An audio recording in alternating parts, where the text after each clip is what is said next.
السلام علیکم ملګرو. دا زمونږ د خیبر پښتونخوا غ جالي او 2 نمبر وزیر اعلی دی.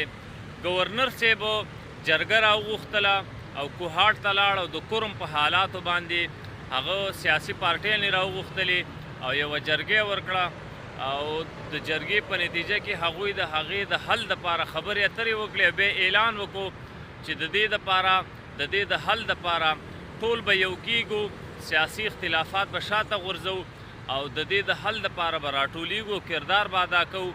نو خیبر پښتونخوا گورنر صاحب اعلان وکړو د هغې دپاره د اے پی سی چې اے پی سی به راغواړو او تمامې پارټیانې به کینو او د دې حل به راوباسو.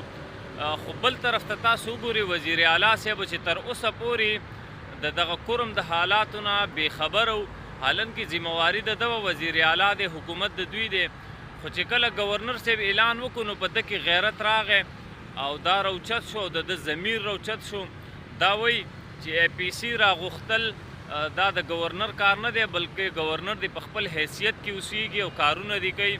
اے پی سی راغوښتل دا د حکومت کار دی، دا د وزیر اعلی کار دی او دلته زمونږ حکومت دی.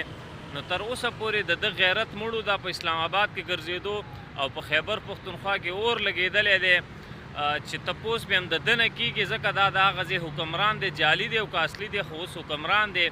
خو چې گورنر صاحب د هغې دپاره یو قدم اوچت کړو نو د گورنر صاحب په مخالفت کې راپاڅېدو، نه دغه حالات ګوري نه دغه مړي ګوري، خو د گورنر صاحب مخالفت کوي. راپاڅېد او اعلان یې وکړو چې دا به گورنر صاحب اے پی سی نه راغواړي او په دې کې به کردار نه ادا کوي او دا خو زمونږ کار دی، حکومت زمونږ دی، دا به مونږ کوو. نو تر اوسه پورې د ده غیرت مړو او دغه مړي دغه حالات یې نه کتل، خو سیاسي اختلافاتو دې حد ته رسولی دی چې د گورنر صاحب کردار ادا کولو ته هغوی ته هم گورنر صاحب نه پرېږدي.